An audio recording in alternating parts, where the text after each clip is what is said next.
Chapter 17 of Wish. I searched those woods till it was almost dark. I called Wishbone's name till my throat hurt. I walked up and down the side of the road till my legs ached. Finally, I went to Howard's to get Lenny's bike that I'd left in the yard that afternoon. I could hear the Autumns inside eating supper, everybody laughing and saying, "Pass the butter," and stuff. I pictured them in there crowded at the kitchen table. The boys poking each other and grabbing for the last biscuit. Mrs. Autumn cooking up more fried chicken and kissing the tops of their heads. Mr. Autumn's eyes twinkling as he watched his happy family. I wondered if Howard had told them what I said about his wish. And if he did, what did all those good-hearted Autumns think of me now? When I got home, I went straight back to my room and held the biggest pity party of my life. I laid on Wishbone's pillow on the floor beside the bed, breathing in his doggy smell, and I cried until I fell asleep. I woke up to Bertha's whispering my name. The room was dark except for the faint glow of the lamp in the living room floating through the half-open door of my room. I closed my eyes real quick and pretended like I was still asleep.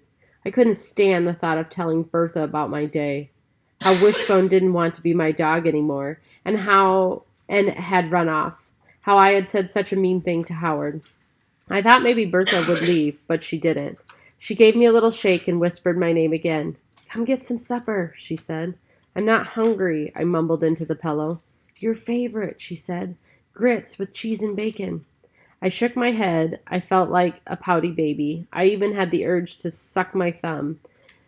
When I acted like this back in Raleigh, Mama would say, "Quit that baby whining before I jerk a knot in you." But Bertha said, sometimes when you've had a bad day, eating grits makes you feel better." She poked me with an elbow. "I know that from experience," she added. I sat up and hugged my knees. I leaned a little closer to Bertha until we were touching, arm to arm, knee to knee.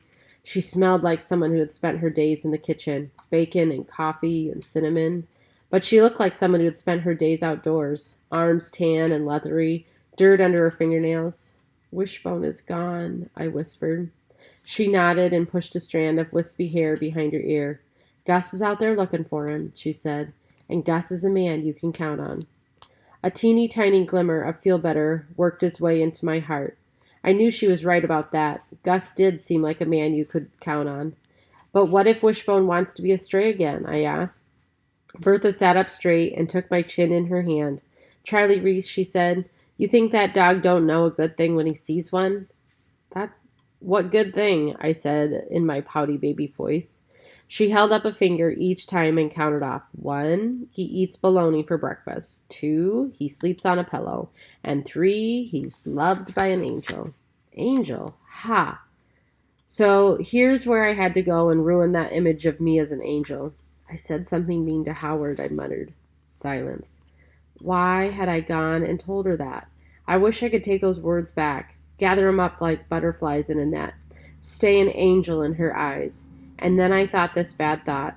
What if Bertha was wrong about dogs loving you no matter what? What if Wishbone knows I'm mean, and that's why he ran off? I could feel Bertha's warm skin against me, hear her soft breathing in the stillness of that room. Finally, she slapped a hand on my knee and said, "You need some grits." As soon as I woke up the next day, I looked down at the pillow on the floor, and more than anything, I wanted Wishbone to be there. He wasn't. I hurried into the kitchen. Bertha was shelling peas at the table. "Where's Gus?" I asked. "He went to work." I sank into the chair across from her. "I guess he didn't find Wishbone," I said. She looked at me all sad-eyed and shook her head. "No, he didn't. But he said to tell you we can get out there and look when he gets home. He set up that trap of yours last night, and I put some scraps in it so we can keep an eye on that. And don't forget Wishbone has a tag on his collar. I'm sure somebody will call us when they find him." She pushed a box of cereal toward me. "Eat some breakfast." But how could I eat with a stomach all balled up like it was? And then there was my other problem. Howard. What was I going to do about Howard? Guilt was gnawing at my insides as I watched Bertha shelling those peas. Every now and then she glanced up at me, and when she did, I had to look away real quick.